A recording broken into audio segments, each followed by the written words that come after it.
di akhir si owner bisnis akan bisa membuat keputusan sendiri. Sistem hanya membantu saja. Kemudian sistem informasi eksekutif ini menyediakan informasi kepada eksekutif senior tentang kinerja perusahaan secara keseluruhan. Sehingga balik lagi, sistem ini membantu untuk memberikan ini yang baik, ini yang tidak baik. Kalau bahkan bisa memberikan simulasi kalau kamu menjalankan yang opsi A, ini proyeksi yang akan didapatkan dari sisi revenue-nya, dari sisi keberlangsungan bisnis, dan dari sisi apa namanya sustainnya si bisnis. Begitu juga kalau opsi B. Nah, itu akan membantu kita dalam membuat keputusan menjadi lebih baik. Karena eh, sempat saya bahas juga di pertemuan sebelumnya, yang namanya pengambilan keputusan itu memang kadang-kadang beresiko, di mana bisa jadi keputusan yang kita ambil itu berdampak ke bisnis yang kita sedang bangun gitu. Mau kita ambil jalan kanan atau jalan kiri ya semua akan berdampak. Tapi setidaknya dampak yang ditimbulkan itu tidak terlalu beresiko. Kemudian berikutnya adalah manfaat. Mungkin saya akan cepat aja. Eh, Manfaat sistem informasi bisnis. Em, di mana di sini ada beberapa manfaatnya. Yang pertama adalah meningkatkan efisiensi dan produktivitas itu jelas. Karena dengan adanya sistem informasi kita tahu bahwa ini yang harus dikerjakan, kemudian dikerjakannya berapa lama, dan ketika saya mengerjakan ini, itu outputnya seperti apa. Jadi dari sisi waktu bisa dihemat, dari sisi uang juga bisa dihemat. Selanjutnya, selanjutnya eh, bisa meningkatkan pengambilan keputusan. Karena dari sisi pengambilan keputusan kan karena sudah diberikan nih, misalkan ada hasilnya ada empat empat rankingan gitu, empat pembobotan. Yang opsi A ini 10%, yang opsi B 20%, opsi C 70%, opsi D 0%. Jadi enggak. Jadi sudah dikasih seperti itu. Yang sebelumnya si pengambil keputusan ini tidak yakin mau ambil opsi A, B, C atau D, tapi dengan adanya sistem opsi C ini justru lebih unggul dibandingkan yang lain itu sampai 70%. Sehingga dengan yakin eh, pengambilan keputusannya akan mengambil sebuah keputusan kita ambil opsi yang C karena secara sistem sudah dianalisis dia memberikan hasil yang lebih baik dibandingkan yang lain. Sistem informasi juga mampu meningkatkan komunikasi dan kolaborasi karena eh, seperti di ERP, sales berkomunikasi dengan finance atau keuangan, berkomunikasi dengan tim HR untuk proses pelaporan misalkan prospek itu. Prospek ini perlu dana. Dana diambil dari tim keuangan. Kemudian untuk misalkan tim HR karena dia pegang otoritas misalkan untuk mengatur operasional perusahaan. Jadi itu akan membuat kolaborasi menjadi lebih baik. Berikutnya meningkatkan keunggulan secara kompetitif. Ini dapat membantu dari sisi kemampuan perusahaan untuk bisa mempelajari konsumen saya bagaimana. Tidak hanya mempelajari konsumen, tapi juga mempelajari kompetitor. Nah, kompetitor ini dengan menggunakan sistem kita sudah bisa analisis oh, produk yang dia tawarkan seperti ini, harganya berapa, dia pasarkan di mana, konsumennya siapa saja. Itu akan membantu kita untuk membuat kita lebih unggul dari sisi persaingan. Baik, ini ada pertanyaan dari Cynthia Tri Adestia. Izin bertanya, Pak, apakah sistem informasi dapat membantu dalam pengembangan strategi bisnis yang berbasis keamanan, seperti mengamankan data pelanggan atau menghentikan kegiatan ilegal? Apakah sistem informasi dapat membantu dalam mengembangkan strategi bisnis yang berbasis keamanan?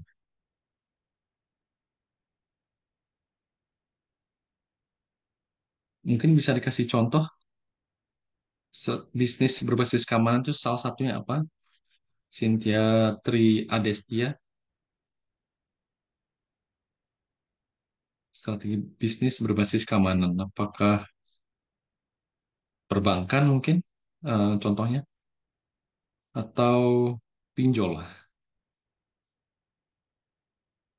Nanti coba di kolom chat ataupun di resen contoh strategi contoh bisnis berbasis keamanan yang ditanyakan seperti apa. Karena jawabannya akan terkait itu.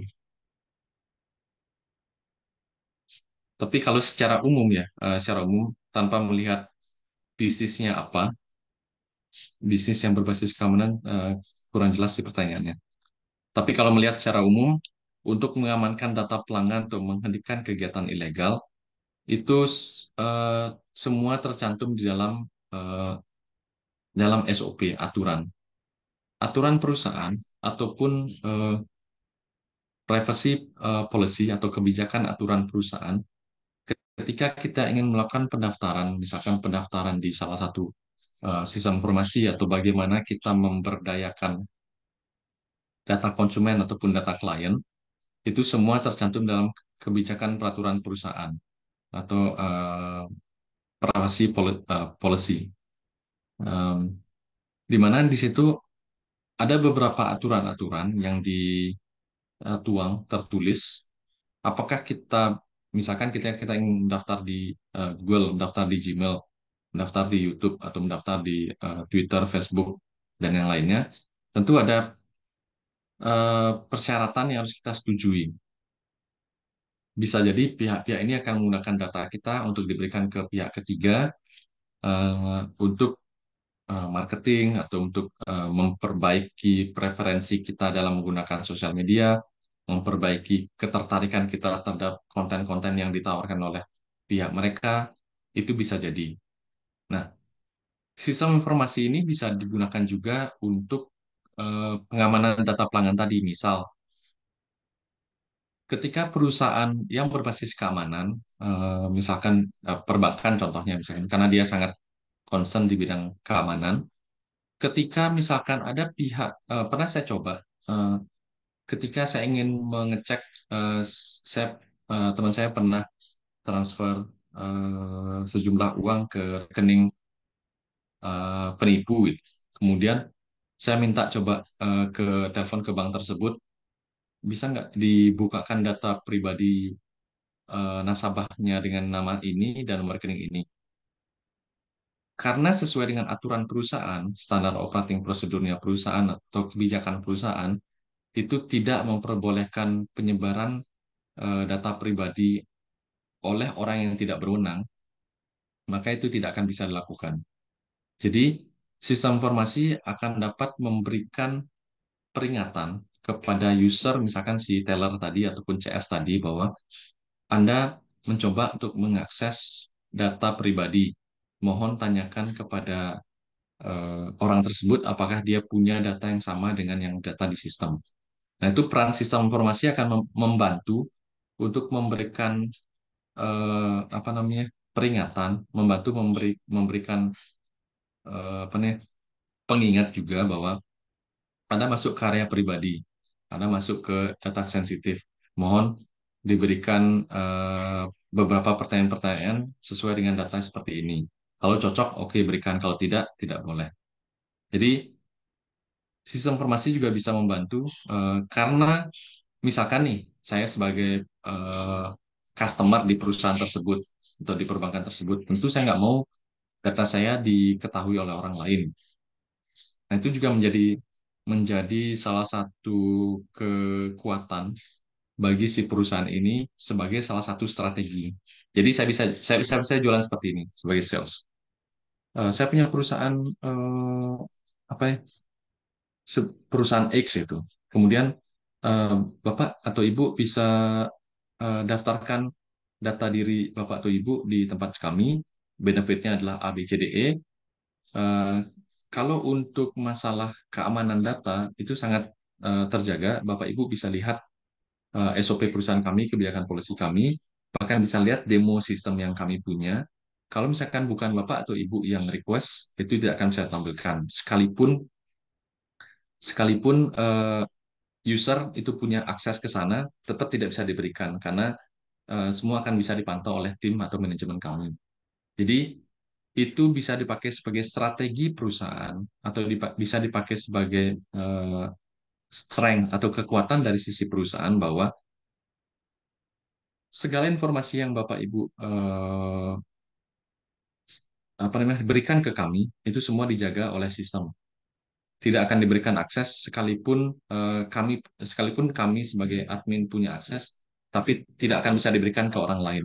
Tidak akan bisa diberikan, bahkan kami pun tidak bisa akses kalau Bapak Ibu tidak menginputkan kode sandi ataupun OTP, misalkan seperti itu. Nah, itu setidaknya akan membantu dalam mengamankan data pelanggan dan juga menghentikan kegiatan ilegal. Peran sistem informasi itu juga penting untuk membantu menjaga dan mengingatkan bahwa akses yang dilakukan oleh user itu sudah terlalu jauh dan perlu ditambahkan verifikasi-verifikasi tertentu. Seperti itu. SOP balik lagi ke aturan perusahaan. Tuh. Kemudian, semoga bisa menjawab. Kalau belum, nanti bisa di kolom chat lagi. Kemudian saya lanjut.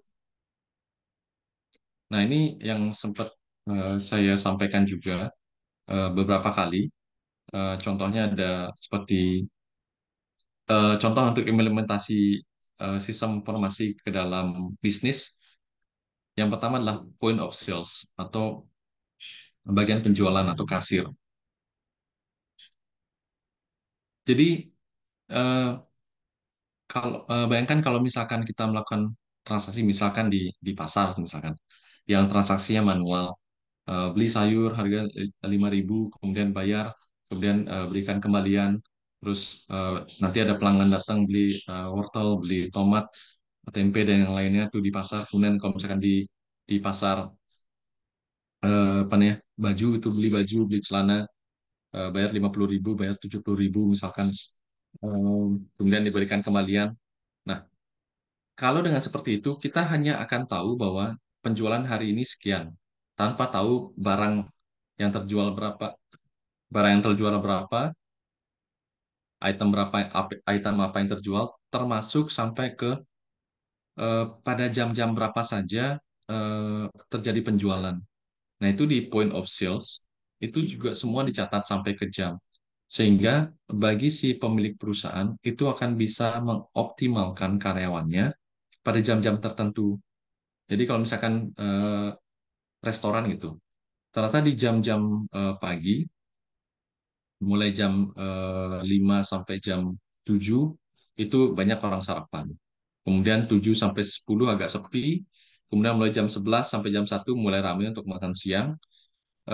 Tapi ternyata eh, di jam 2 ternyata ramai juga.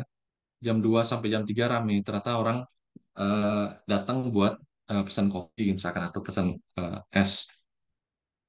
Terus sorenya justru pas jam makan malam orang nggak banyak datang. Nah dari sana selain selain mendapatkan informasi berapa pemasukan, tapi juga bisa dilakukan penilaian bahwa di jam-jam tertentu ada nih anomali gitu, ada keanehan.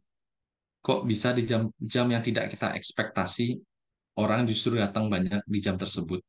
Sehingga ketika dalam pemantauan 1 bulan, dan itu rutin terjadi di jam-jam tersebut, pemilik perusahaan akan mulai membuat sebuah analisis. Oh, ternyata kita fokusin aja di jam tertentu untuk pasarin produk yang berbeda. Jadi direct sell, apa cross selling. Ketika di jam 2 siang sampai jam 4 sore, misalkan orang-orang pesan es, kopi, kemudian kita tambahin nih, taruh di etalase, taruh roti atau kue, sehingga ketika mereka pesan es, mereka juga pesan kue, pesan donat, dan yang lain. Nah, itu bisa juga dipakai sebagai pengambilan keputusan apakah tepat nih di jam-jam tersebut kita taruh produk yang lain untuk meningkatkan penjualan. Jadi seperti itu, sampai ke penjualan pun kita bisa tahu, di jam-jam tertentu pun kita bisa tahu dengan point of sales. Selain dari tentu saja kita tahu seberapa banyak pendapatan yang didapat. Kalau CRM sudah pernah saya jelaskan terkait bagaimana kita membangun hubungan atau relasi dengan customer. Kemudian SCM terkait bagaimana melakukan supply produk mulai dari produsen sampai ke tangan konsumen melalui proses apa namanya, proses pengantaran. Kemudian ERP sendiri mencakup hampir semua dari sistem yang ada karena dia mengatur keseluruhan sumber daya mulai sumber daya manusia, sumber daya waktu dan sumber daya modalnya juga, teknologi juga. Dan baik SCM ataupun CRM ataupun point of sales juga masuk dalam ERP.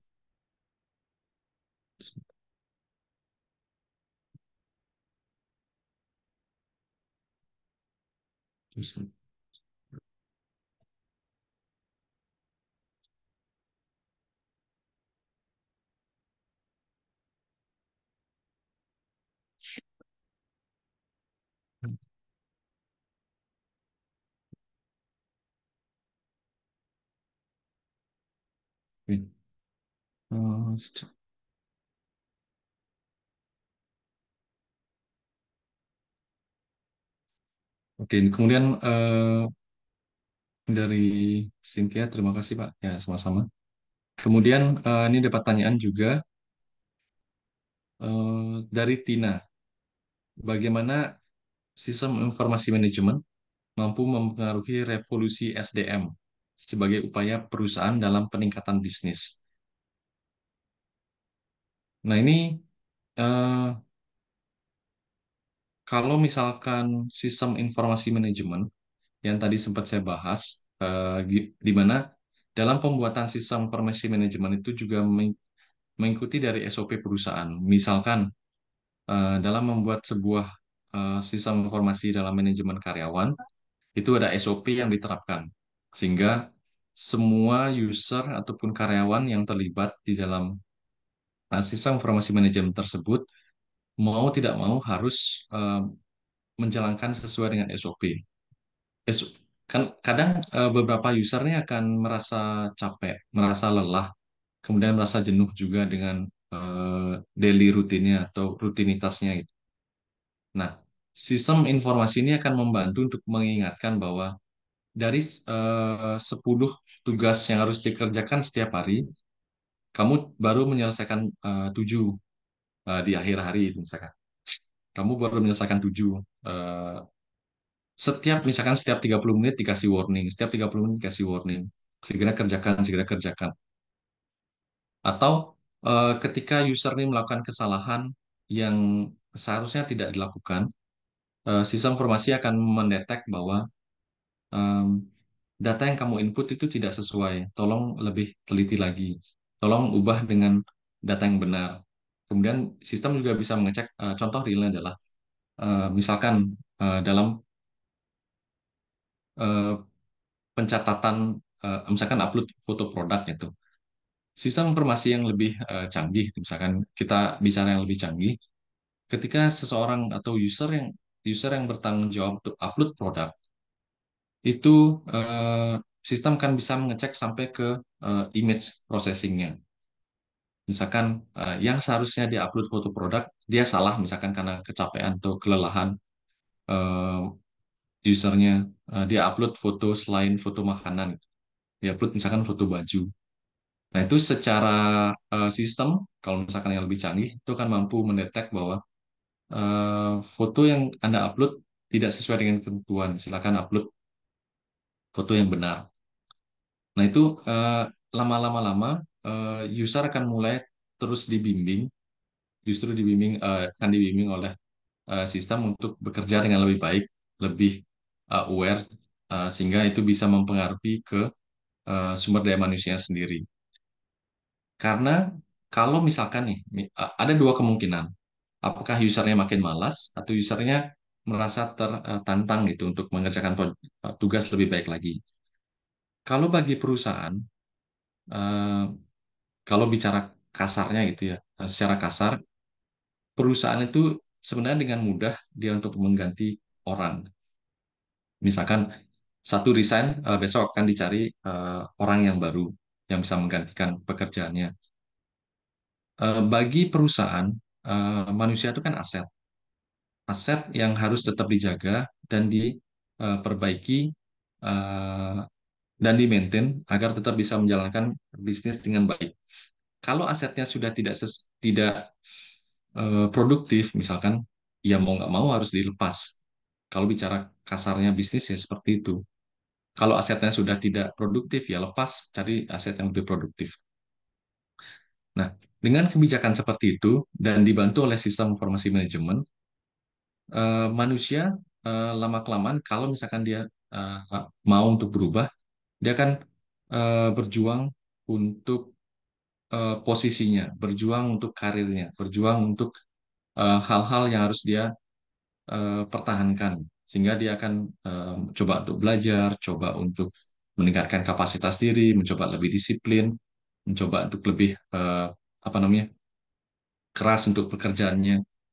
Jadi itu akan eh, setidaknya akan mampu untuk merubah sumber daya manusia itu sendiri.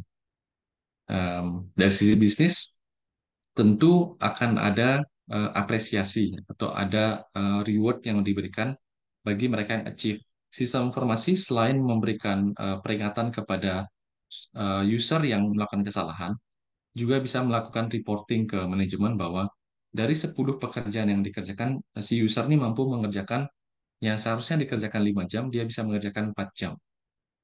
Sistem informasi juga bisa berikan report ke manajemen, silakan bisa diberikan reward kepada user ini karena dia mampu menyelesaikan tugas lebih cepat dari yang seharusnya. Itu bisa ditampilkan di dashboardnya sehingga ketika diberikan reward, sumber daya manusia ini, si manusia ini tentu akan terpacu lagi untuk bekerja. Nah, itu adalah satu kesatuan yang tidak bisa dipisahkan antara reward dan punishment-nya, sehingga mau nggak mau, kalau usernya sadar, dia akan bisa memperbaiki dirinya lagi. Mungkin kalau ada jawaban lain, silakan untuk menanggapi. Oke, saya lanjut. Nah, ini adalah implementasi, tantangan, dan solusi. Karena tadi kita sudah berbicara bagaimana strategi bisnisnya dan bagaimana teknologi informasinya. Sekarang kita bicara bagaimana proses implementasi. Dan juga tentu saja ada tantangan dan solusinya bagaimana. Nah, ini adalah langkah implementasinya ada tiga secara garis besar. Yang pertama adalah perencanaan dan pemilihan sistem. Kita harus lihat bahwa apakah bisnis kita ini skalanya kecil, menengah, atau besar. Kalau skalanya kecil, tentu kita nggak perlu sistem yang besar seperti SAP misalkan, yang harganya bisa sampai ratusan juta eh, sewanya per bulan. Sedangkan omset kita sebulan paling banyak 10 juta gitu misalkan. Tentu nggak nutup. Memilih sistem itu harus disesuaikan dengan seberapa besar bisnis yang kita punya dan seberapa perlu terhadap sistem informasi tersebut. Kalau misalkan kita mau pakai yang open source, misalkan atau yang gratis, tentu akan ada proses konfigurasinya yang lebih dibandingkan yang sudah jadi. Karena biasanya kalau yang open source itu ataupun yang khas custom itu akan memakan dari sisi waktu dan biaya supaya sesuai dengan bisnis yang kita punya. Itu juga bisa ditempuh terlepas dari seberapa besar bisnis yang kita jalankan, skupnya, kemudian seberapa banyak sumber daya yang kita punya, sumber daya uang ataupun sumber daya manusia. Itu harus benar-benar ditentukan. Kemudian kedua, pengembangan dan pengujian sistem. Begitu sistem ini sudah kita beli itu misalkan atau kita develop, em, terus akan kita buat, sorry, akan kita eh, implementasi. Dari sisi owner bisnis harus melakukan pengembangan, sorry, harus melakukan pengujian. Pengujian ini meliputi keseluruhan apakah sesuai dengan SOP perusahaan, atau mungkin ada beberapa yang miss, yang perlu diperbaiki, itu semua harus dilakukan pengujian. Karena kalau misalkan sudah lolos pengujian, itu artinya sistem sudah sesuai dengan bisnis yang kita mau, sudah sesuai dengan proses ataupun prosedur yang kita mau. Nah, begitu sudah lolos pengujian, berikutnya adalah pelatihan pengguna ataupun dari sisi change manajemennya. Karena percuma kalau misalkan kita sudah invest di sistem informasi manajemen ini, tapi dari sisi usernya atau dari sisi manajemennya nggak mau berubah, masih pakai cara-cara manual untuk melakukan perhitungan, untuk melakukan pencatatan, sedangkan sistem ini sudah dibeli itu dengan harga yang cukup tinggi. Makanya penting untuk melakukan sosialisasi, kemudian melakukan pelatihan, em, untuk kemudian melakukan eh, change management tadi, untuk menghindari resistensi dari user yang akan menggunakan aplikasi. Karena memang kalau dari pengalaman saya, em, akan selalu ada user yang biasanya dia mengerjakan manual, ketika diberikan sistem, dia masih dengan cara manual. Misalkan masih pakai Excel, masih pakai Word, atau mungkin masih pakai buku untuk mencatat, karena nyamannya seperti itu. Itu sering terjadi dan sering sering sekali saya temui. Jadi pengembangan sistem jadi tidak ada manfaatnya gitu. Nah, makanya eh, kalau misalkan manajemen ini benar-benar serius untuk melakukan eh, pengembangan bisnis, harus dimulai dari bagaimana dari si manajemen ini melakukan perubahan. Dari sisi usernya harus harus paksa mau pakai sistem. Memang awalnya nggak nyaman, tapi lama-lama akan mulai terbiasa. Dan harus memastikan bahwa adopsi ini sukses bisa diimplementasi. Sebenarnya ada yang terakhir itu tahap monitoring, karena monitoring ini juga penting. Ketika pengguna sudah menggunakan sistem, apakah selama penggunaan itu ada kesulitan, kemudian bukan hanya dari sisi pengguna, tapi dari sisi aplikasinya mungkin terjadi error atau ada bug, ada kesalahan-kesalahan, itu juga bisa masuk ke dalam fase monitoring.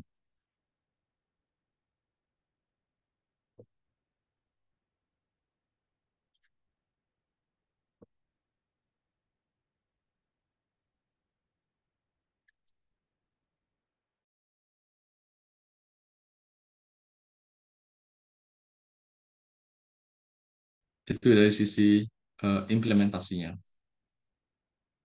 Nah, ini ada beberapa tantangan dan solusi. Kalau tantangan kita bisa kategorikan sebagai kendala teknis dan non-teknis. Kendala teknis itu seperti kompatibilitas sistem dan bug. Misalkan yang tadi saya jelaskan, sistemnya ketika dijalankan di perusahaan itu tidak sesuai dengan eh, spesifikasi komputer misalkan. Komputer ini perlu sistem ini harus jalan di Windows 11 gitu misalkan, Windows yang paling baru, tapi di sistem operasi di perusahaan masih pakai Windows 7 atau Windows 8. Tentu itu harus diperhatikan juga. Termasuk juga kalau sisi server itu misalkan. Server yang diminta versi 20, tapi server yang tersedia itu masih masih versi 15. Jadi entah eh, apa namanya, teknologi harus diupdate dulu, karena sistem ini nggak bisa turun. Maksudnya nggak bisa turun versi. Yang tadi untuk versi 20 mau diturunkan ke versi 15, secara sistem itu agak susah gitu, agak susah. Karena memang em, selain dari sisi kerumitan program, ada juga dari sisi security-nya. Keamanannya kalau versi yang lebih rendah itu lebih rentan terjadi celah untuk terjadi hacking. Jadi nggak bisa turun versi. Yang bisa teknologinya harus diupgrade ke versi lebih tinggi. Kemudian kendala non-teknis seperti budaya organisasi dan kebijakan internal. Nah, ini bisa diatasi dengan eh, pelan-pelan si manajemen ini mengubah budaya organisasi yang tadinya manual diubah menjadi proses otomatis menggunakan sistem. Yaitu adalah tantangan yang harus dihadapi dengan tujuan besar bahwa sistem informasi ini bisa membawa perusahaan eh, lebih apa namanya, lebih bagus lagi dalam memproses daily activity dan juga lebih bagus dalam membuat sebuah keputusan. Berikutnya tantangannya adalah resisten. Eh, ini paling sering terjadi. Eh, Manajemen sama sekali nggak mau berubah. Padahal udah jelas bahwa kemajuan teknologi itu akan menggiring orang eh, untuk bergerak ke satu arah tertentu, atau mungkin ke arah yang berbeda eh, dari dari perusahaan yang sedang kita jalankan. Entah kita yang berubah ke arah orang tersebut ataupun kita membuat orang berubah ke arah teknologi kita. Tapi yang jelas tetap pasti akan ada perubahan. Karena seperti kutipan itu, tidak ada yang kekal di dunia ini kecuali perubahan. Perubahan pasti selalu akan ada. Makanya entah kita yang membuat perubahan agar orang lain ikut ke kita, atau kita yang ikut perubahan agar kita menyesuaikan dengan orang lain. Itu tetap harus ada perubahan. Dan dari sisi manajemen, ya kalau nggak mau berubah, ya contohnya seperti Nokia tadi, dia nggak berubah, tetap dengan HP Symbian yang masih ada tombol 1 2 3 4 5 sampai nolnya itu, bintang dan pagar. Dia nggak mau berubah, dia sudah nyaman dengan posisi itu, ya akhirnya ditinggalkan sama HP berbasis layar sentuh. Begitu juga dengan Kodak, mungkin kalau teman-teman pernah dengar kamera Kodak, itu juga dia sudah nyaman di posisinya, tidak mau berubah, akhirnya ditinggalkan dia oleh kamera-kamera digital. Bahkan sudah banyak sekarang kamera itu ditanam di handphone, smartphone. Jadi kalau tidak mau berubah ya seperti itu. Dia akan eh, ditinggalkan oleh pengguna dan bisnisnya akan tidak bisa berkembang. Yang terakhir adalah keamanan data dan privasi. Ini adalah isu yang sangat cukup ramai juga diperbincangkan, karena memang kalau udah berbicara teknologi, kita pasti akan menaruh data kita di sebuah server fisik dimanapun, entah itu di Indonesia ataupun di luar Indonesia. Bagi yang concern dengan isu privasi, dia pasti akan menanyakan, data saya ditaruh di mana? Data saya digunakan untuk apa?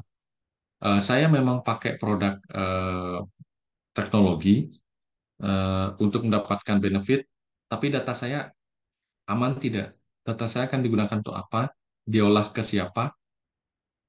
Itu juga menjadi hal-hal yang menjadi isu yang harus diperhatikan bagi perusahaan. Kalau misalkan dia concern terhadap isu privasi ini dan tidak mau kehilangan pelanggan, tentu dia akan mengantisipasi dengan cara banyak hal, misalkan eh, menampilkan source code-nya, seperti yang dilakukan oleh Twitter atau X miliknya Elon Musk saat ini. Twitter tidak lagi menjadi close source. Sekarang dia sudah sejak 2 atau 3 tahun lalu sudah menjadi open source. Jadi kita sebagai pengguna itu bisa melihat secara lengkap eh, alur data kita ditaruh di mana, struktur codingnya, eh, algoritmanya kita bisa lihat. Ketika diarahkan ke satu eh, proses, itu ditaruh di mana dan disebarkan kemana. Berbeda dengan yang close source, misalkan seperti Facebook, Instagram itu masih close source. Jadi kita nggak bisa lihat algoritmanya bagaimana. Jadi mereka bisa ngatur aja algoritma. Contoh yang paling paling cukup bikin miris gitulah algoritma yang diterapkan oleh TikTok. Mungkin bagi teman-teman sekarang udah terbiasa dengan aplikasi TikTok untuk melihat berbagai hiburan, berbagai konten yang ada di dalamnya. Tapi tahu nggak teman-teman, kalau kan kita tahu bahwa TikTok itu asalnya dari Cina. Tapi teman-teman tahu nggak kalau misalkan TikTok itu dia punya algoritma yang kalau boleh saya sebut sebagai algoritma yang jahat. Kenapa saya sebut algoritma yang jahat? Karena ini sudah pernah diulas di beberapa apa namanya sumber di YouTube ataupun di media cetak, media tulis. Itu TikTok secara terang-terangan dia membuat algoritmanya itu kalau diakses oleh orang Cina, orang dari Cina mainland, itu dia hanya menampilkan informasi-informasi tentang pendidikan. tentang pelajaran, tentang pengetahuan, tentang apa namanya, antariksa, tentang lautan, pokoknya semua yang berbau dengan pendidikan. Tapi kalau misalkan diakses oleh orang-orang di daerah yang di luar Cina, misalkan seperti di Amerika, di Indonesia, di Asia, di Eropa, itu dia pasti menampilkan konten hiburan, konten orang joget, konten orang prank, konten pokoknya yang kalau dari sisi pendidikannya nggak ada gitu sedikit. Itu sudah makanya saya sebut sebagai kategori algoritma yang jahat gitu. Di satu platform yang sama, di negaranya dia berusaha mendidik orang-orangnya menjadi lebih pintar dan juga memberi apa nih berusaha juga untuk melemahkan pendidikan di negara-negara lain. Tujuannya kan udah jelas bahwa ini kita nggak bisa lihat sehari dua hari ya, kita harus lihat dalam jangka waktu 10 atau 50 tahun. Di satu sisi negara ini terus diberi pendidikan, di sisi yang lain terus dilemahkan pendidikannya, dikasih konten-konten yang, tapi edukasinya di mana gitu. Eh, itu udah jelas. 10 tahun, 50 tahun ke depan, kita akan bisa lihat mana negara yang berkembang. Sekarangnya udah kelihatan.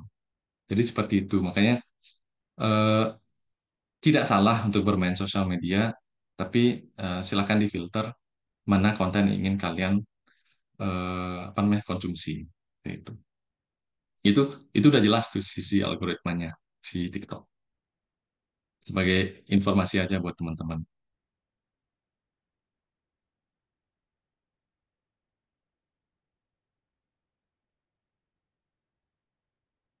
Ini pertanyaan dari Pak Dedi. Dengan perkembangan teknologi yang cukup cepat, kadang perusahaan terkendala dengan sumber daya yang dimiliki. Bagaimana menyiasati hal tersebut?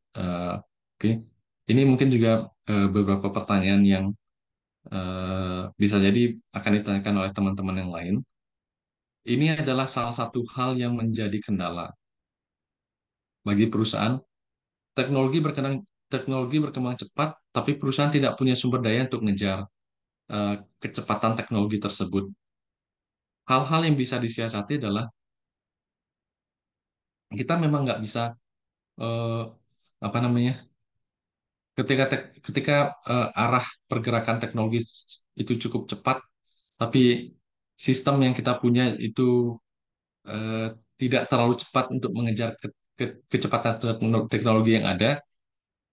Salah satu hal yang bisa disiasati adalah bagaimana kita memaksimalkan dari sisi manusianya, karena kita nggak bisa invest langsung teknologi gitu. Misalkan teknologi server contohnya. Ketika di tempat lain itu servernya sudah pakai versi 10, sorry versi 20, sedangkan di kita masih server versi 15, kalau mau invest itu harganya cukup mahal. Makanya yang bisa kita invest pada saat ini adalah apa yang kita miliki sekarang. Yang kita miliki sekarang itu misalkan sumber daya manusia. Itu harus dimaksimalkan tuh. Misalkan sumber daya manusia, oke kita dengan apa nih solusinya dari supaya operasional tetap jalan, dan aplikasi yang kita mau invest ini sesuai dengan spesifikasi server yang kita punya. Karena memang masih ada, eh, ini juga tambahan informasi, meskipun kecepatan teknologi itu berkembang memang cepat, tapi akan selalu ada jeda atau rentang waktu yang diterapkan oleh eh, pengembang aplikasi atau pengembang teknologi ini agar versi-versi lawas ini masih bisa digunakan. Contoh, misalkan seperti server gitu. Ketika ketika meluncurkan versi terbaru, selalu dia menyertakan versi long term support. Long term support maksudnya dalam jangka waktu 5 atau 10 tahun, sorry, 5 tahun biasanya. 5 tahun, versi 5 tahun ke belakang itu masih bisa dipakai. Jadi ini untuk menjaga bahwa agar user-user yang masih menggunakan versi lama itu masih bisa menggunakan sistemnya. Meskipun memang secara apa namanya secara sekuritasnya memang sudah mulai menurun, tapi masih bisa digunakan. Contoh lainnya misalkan seperti Windows gitu. Sekarang terbaru itu Windows 11, kemudian Windows 7 baru di 2023 kalau nggak salah, itu baru ditutup.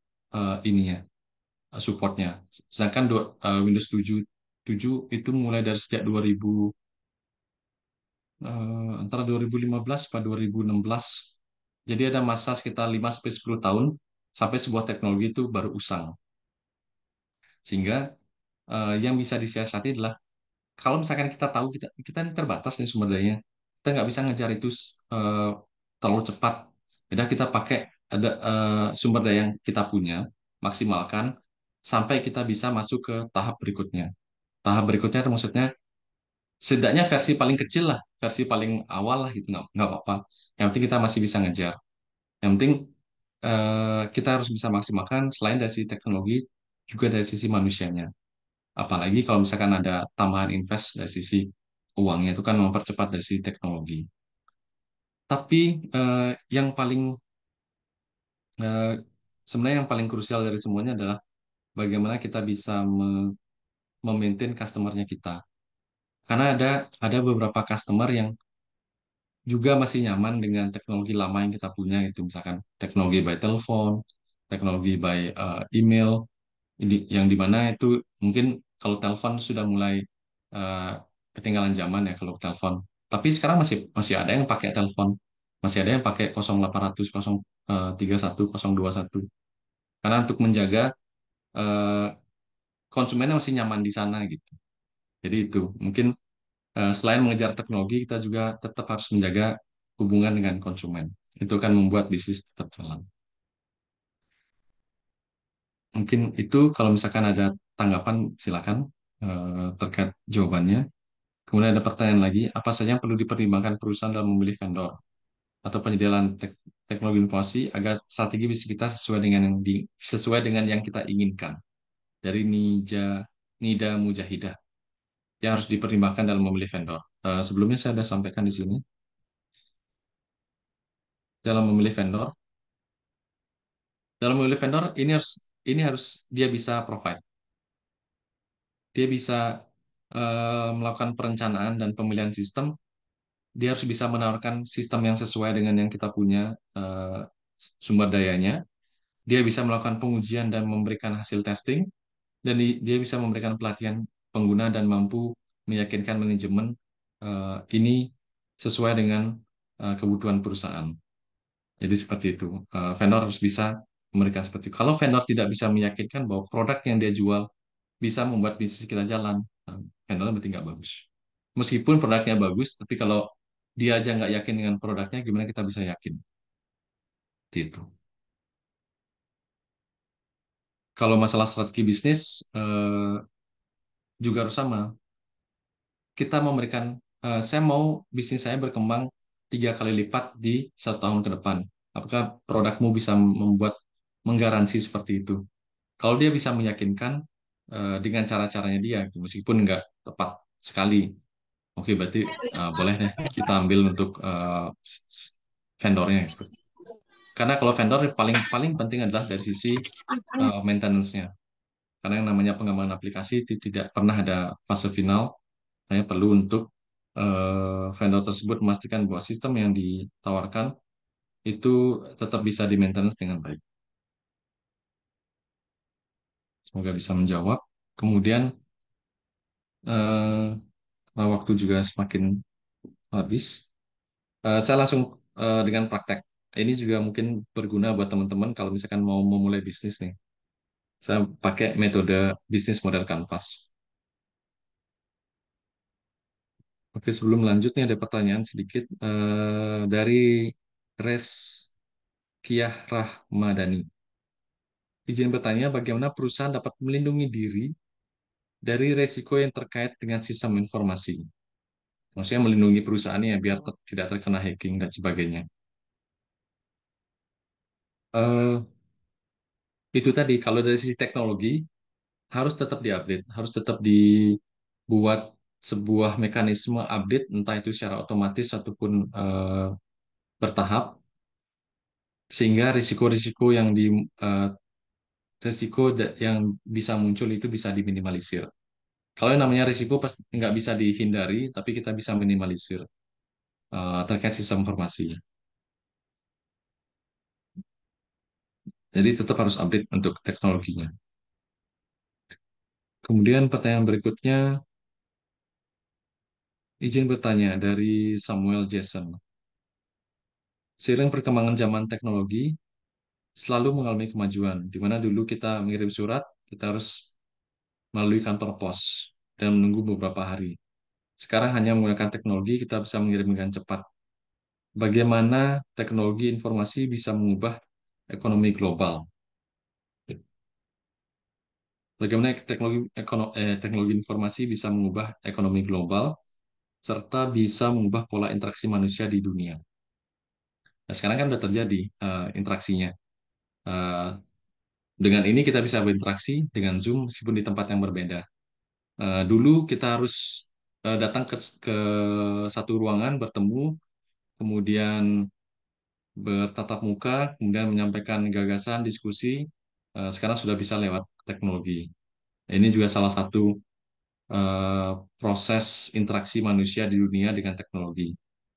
Begitu juga dengan yang mungkin kemarin digaungkan oleh si Mark Zuckerberg yang membuat metaverse, cuma mungkin gagal. Tapi itu salah satu ide yang revolusioner di mana kita tetap berada di tempat kita sendiri, tapi avatar kita yang bekerja, yang berinteraksi di dunia maya, bisa melakukan pembelian, bisa melakukan eh, apa namanya pembelian tanah, aset, semua di dunia maya. Jadi kira-kira seperti itu perubahan ekonominya. Jadi yang biasa kita beli di dunia nyata itu bisa dibeli di dunia maya dan asetnya itu legal, asetnya itu sah, seperti itu. Kurang lebih seperti itu. Eh, betul, harus update teknologi terus. Saya lanjut dengan praktek bisnis model Canvas. Nah, ini ada disebut dengan bisnis model Canvas. Teman-teman bisa praktekkan juga nanti, karena ini juga berguna kalau misalkan mau membuat sebuah bisnis. Nah, di sini ada 8 kolom, 1, 2, 3, sampai 8, di mana satu ini berisi tentang customer segmen kita siapa, kemudian dua value proposition-nya, tiga channel, empat customer relationship, sampai ke 8 key partners. Ini saya berikan contoh untuk beberapa, nanti step-stepnya akan saya jelaskan di akhir, tapi ini contoh untuk perusahaan Zara dan Netflix. Nah, ini contohnya. Zara salah satu clothing terkenal. Em, Dia menulis untuk 1 sampai 8 seperti ini. Untuk customer segmentnya siapa? Customer segmentnya adalah men, woman, dan children. Ini sudah jelas. Jadi dia tidak keluar dari customer segment ini. Kemudian yang dua, value proposition. Apa sih yang menjadi value dari Zara ini? Dia adalah fashionable clothes, aksesoris, great e-commerce experience, flagship store experience, dan fast fashion. Ini adalah nilai-nilai yang dijunjung oleh Zara, terutama yang terakhir, fast fashion. Kemudian yang ketiga, channel. Channel ini di mana dia mau pasarkan.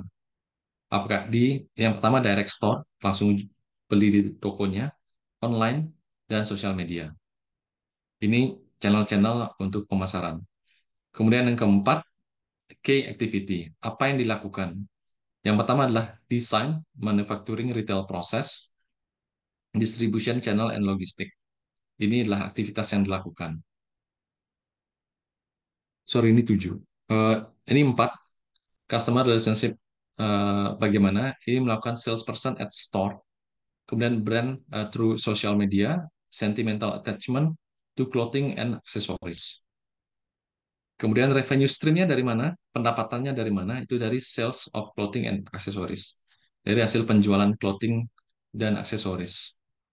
Kemudian 6, key resources-nya dari stok, kemudian dari large network of stores, terakhir strong brand, logistik and supply chain infrastructure. Ini key activities-nya. Kemudian key partner, partnernya siapa? Dari provider sendiri dan holding company, yaitu Inditex. Yang terakhir, cost-nya dari mana? Cost-nya apa saja? Yaitu fix.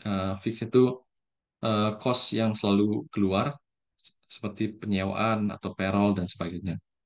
Variable associated with sales of goods.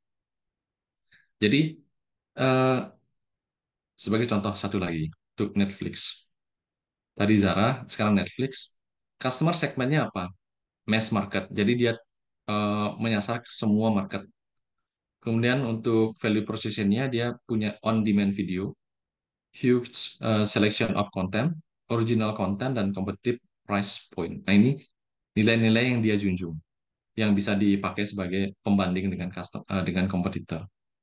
Kemudian channelnya dari mana? Dari website, app store, dan affiliate partner. Revenue stream dari subscription, kemudian customer relationship dari self-service platform itu ada. Key partner dan cost-nya adalah streaming application, in-house content production, third-party licensing. Nah ini misalkan teman-teman punya bisnis, silahkan diisi nanti masing-masing di customer segment di bagian sorry. Di bagian customer segment kalian mau nyasar siapa? Apakah menyasar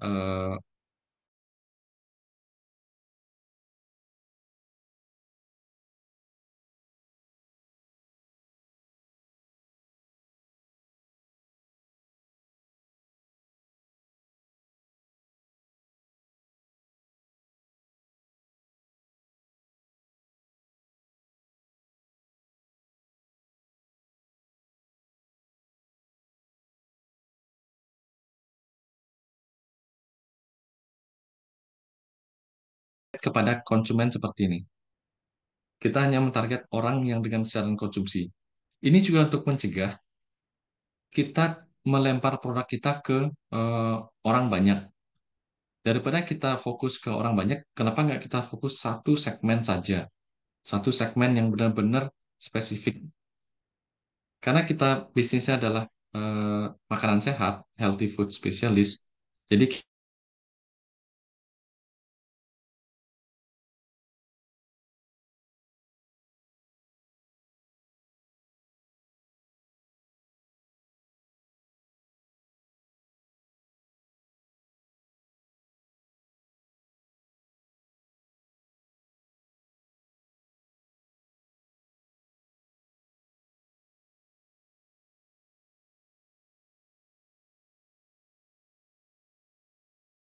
jasa ahli gizi dan partner.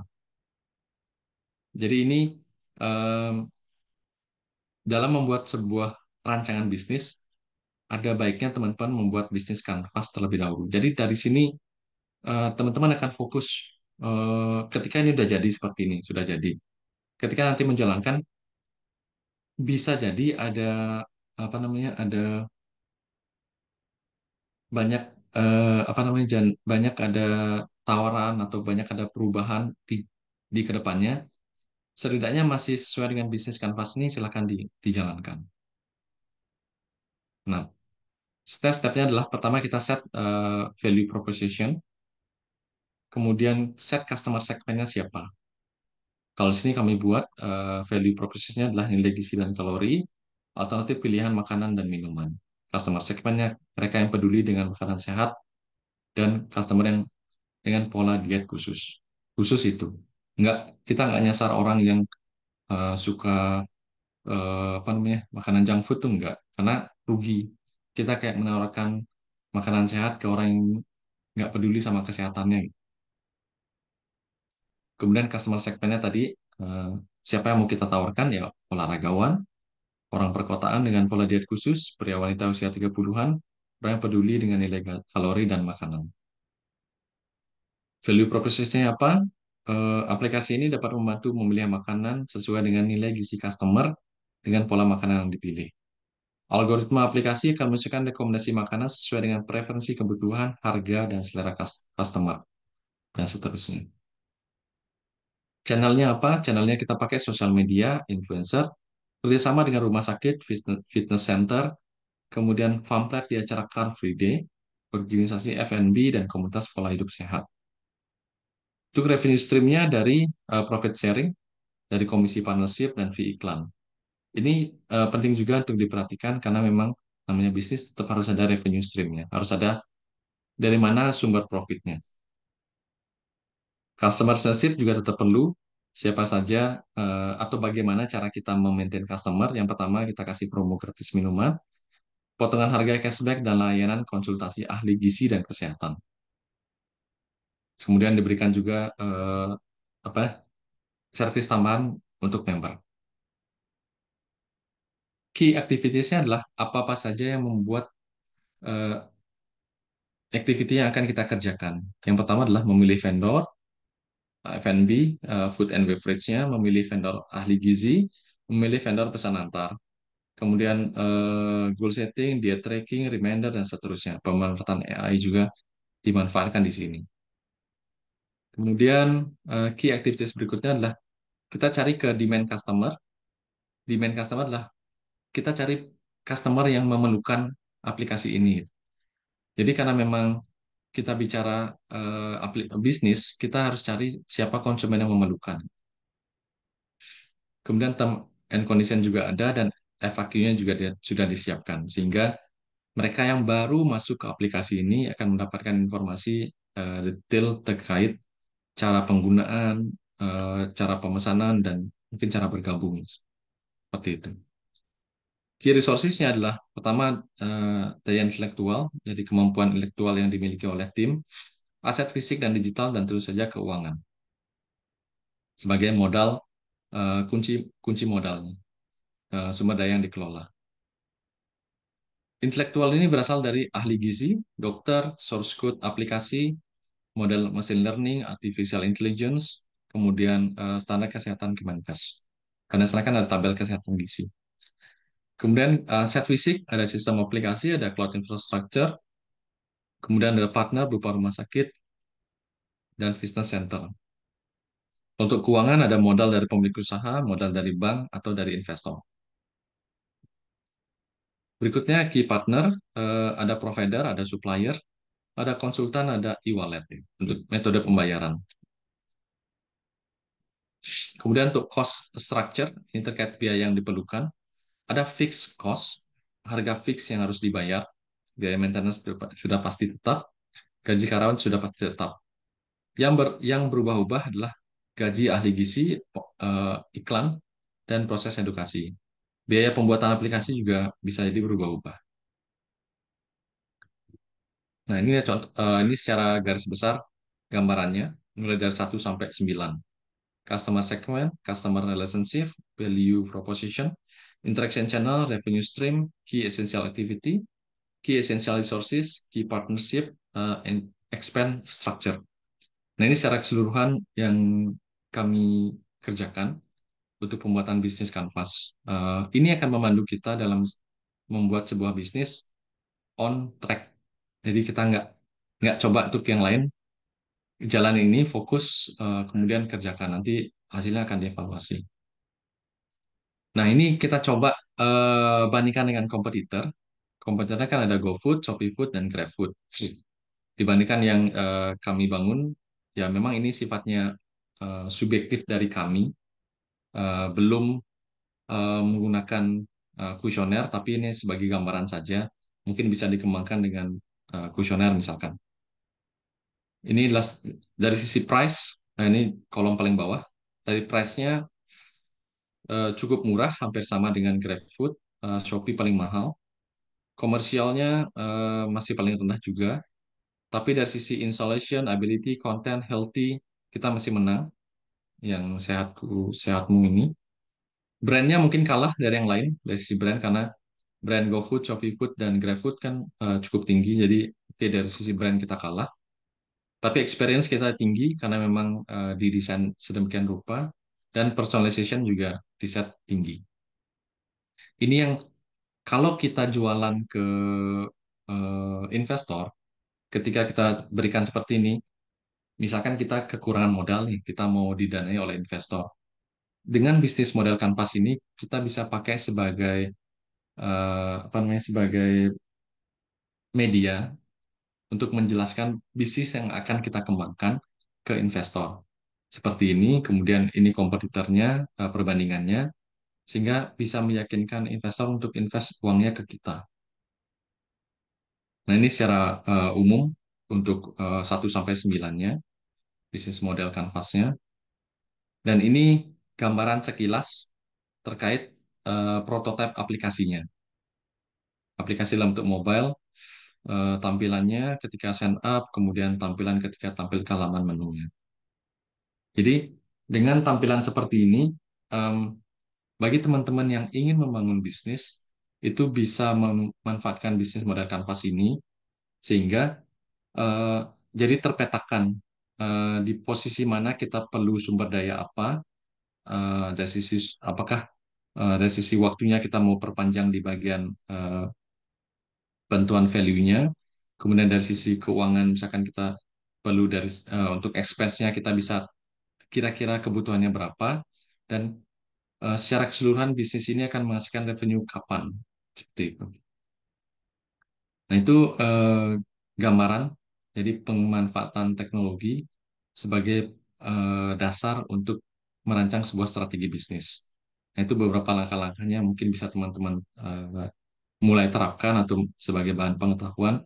Siapa tahu nanti ketika teman-teman diminta untuk me- membangun sebuah bisnis mungkin sebagai apa namanya sebagai praktikum aja atau mungkin langsung di lapangan bisa memanfaatkan informasi-informasi seperti ini.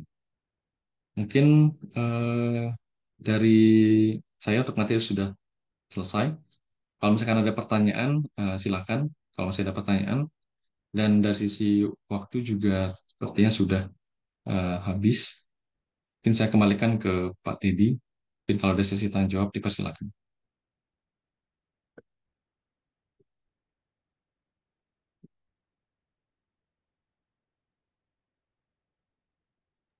Ya, terima kasih Pak Inyoman Indra Darmawan yang telah menyampaikan materinya terkait dengan membangun strategi pemanfaatan sistem informasi. Ya, terakhir kita juga dapatkan ini terkait dengan, ya meskipun sekilas ya Pak Indra, terkait dengan model bisnis Canva ya. Mungkin bagi mungkin di Bisdik untuk semester 1 sepertinya, atau mungkin Pak Niki apakah pernah memberikan nggak nih? Mungkin ada yang bisa memberikan jawaban. Ini merupakan bagian dari peningkatan yaitu pemahaman terkait dengan bisnis Canva ini. Nah, bagi yang belum ya saya kira ini perlu juga ya untuk bisa memahami terkait dengan kegiatan atau menciptakan sebuah proses bisnis. Eh, Mungkin saya tanya Pak Indra terkait dengan model Canva ini, apakah bagi yang sudah berjalan bisnisnya, apakah bisa diterapkan nggak terkait dengan model Canva ini, Pak? Pak Indra? Oh, yang sudah berjalan. Ya, bisa. Ya, Eh, Bagi bisnis sudah berjalan, bisnis model kanvas ini masih bisa diterapkan.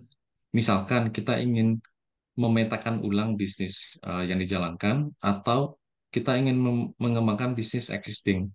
Karena kadang ada beberapa bisnis yang jalannya sudah autopilot dan lepas dari pengawasan dalam artian apa sih roh perusahaannya ini, terus bagaimana sih konsumen atau customer-nya yang berjalan itu bisa jadi lepas seperti yang beberapa kali di tempat saya bekerja ada fase bagi perusahaan untuk menyusun ulang kembali SOP-nya karena mungkin sudah lama berjalan tapi SOP-nya entah hilang ataupun tidak berjalan lagi sehingga diperlukan eh, pengecekan ulang atau mungkin pembaharuan ulang terkait bisnis yang saat ini sedang berjalan.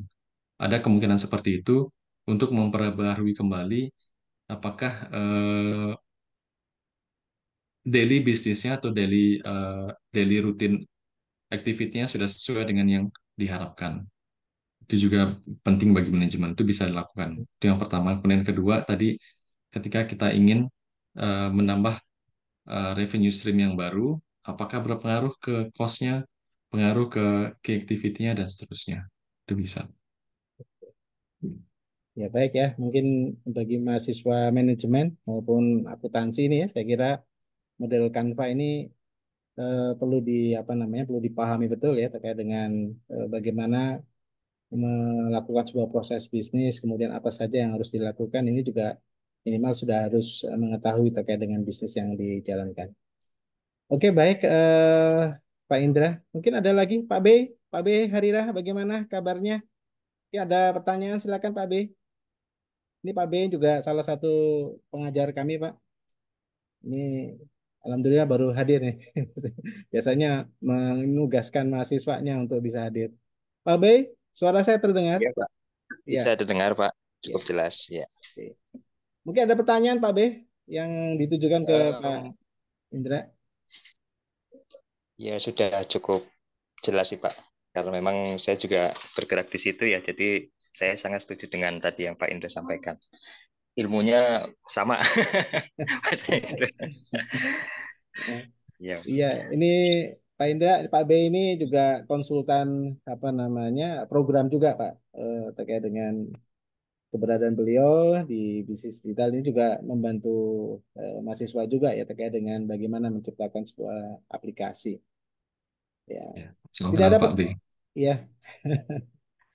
Oke Pak B, mudah-mudahan tambah sehat. Ini kebetulan beliau juga baru eh, sakit kemarin itu ya. Mudah-mudahan bisa pulih kembali dan saya kira ini dengan hadir di sini ya ini juga mahasiswanya agak apa namanya bangga juga atau senang ya semangat ya bisa apa namanya mendengarkan lagi materinya juga luar biasa ini.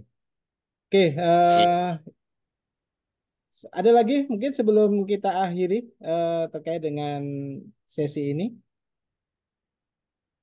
Mbak Tina mungkin ada pertanyaan? Sudah cukup, Pak. Cukup ya. Oke, Oke. baik. Ya, yang lain, Mbak Nida mungkin ada pertanyaan lagi, Mbak Nida? Sudah cukup, Pak. Cukup ya. Oke, saya kira mungkin kita bisa akhiri ya Pak Inyoman Indra Darmawan ya terkait dengan pertemuan di hari ini mungkin sudah banyak catatan dari mahasiswa dan saya kira nanti Pak Inyoman juga memberikan apa namanya slide ya kepada kita Pak Indra ya. Nanti biar saya share kepada mahasiswa supaya materi ini juga tetap diingat terus terkait dengan kegiatan praktisi mengajar ini. Dan kita masih menyisakan satu kali pertemuan lagi ya Pak Indra, yang mungkin nanti di Betul, tanggal 8 ya, dengan materi terkait dengan keamanan, eh, keamanan sebuah sistem informasi. Oke, saya kira, atau Mbak Natsmi, nih Mbak Natsmi, saya panggil dulu mungkin. Mbak Natsmi, Oke, Pak. ada yang mau disampaikan dari sisi apa namanya terkait dengan perusahaan atau pelayanan ya? Ada mungkin Mbak Natsmi? Sementara cukup, Pak. Cukup ya? Oke, baik. Oke. Oke, kalau demikian saya kira itu Pak Indra. Dan terima kasih atas paparannya terkait dengan materi hari ini. Dan nanti mungkin kita akan berjumpa lagi di 2 minggu lagi ya karena Sabtu depan ini kita ada apa libur ya di hari Sabtu itu yaitu hari lahirnya Pancasila. Mungkin sebelum kita akhiri kita on cam dulu ya untuk bisa mengambil dokumentasi. Silakan diaktifkan kameranya. Nanti kita ambil dan ini menjadi sebuah persyaratan ya terkait dengan kegiatan hari ini di awal maupun di akhir. Monggo silakan aktifkan kameranya.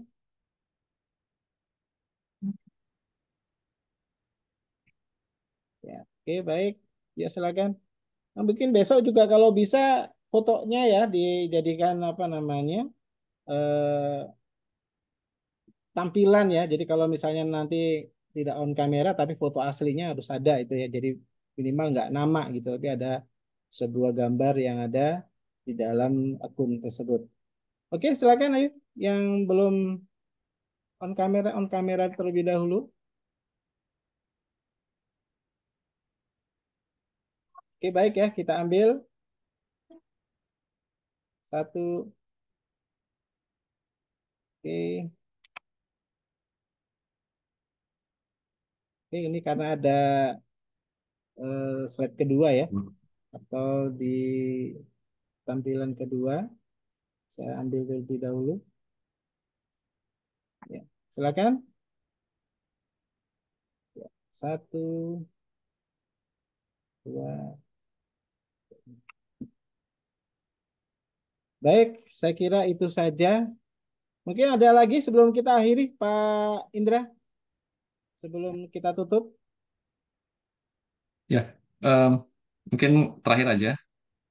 Kalau em, mungkin seperti seperti informasi pada umumnya, kalau namanya ilmu pengetahuan itu hanya bisa dibagikan, tapi kalau untuk bisa benar-benar nempel di kita sendiri, ya dicoba untuk dipraktekkan. Itu Ya, kan jauh lebih lebih bermanfaat seperti itu. ya. Oke, baik. Terima kasih Pak Indra terkait dengan sarannya. Jadi untuk ilmu pengetahuan agar lebih dipahami lagi ya, paling tidak harus dipraktekkan. Ya, kira-kira seperti itu Pak Indra ya.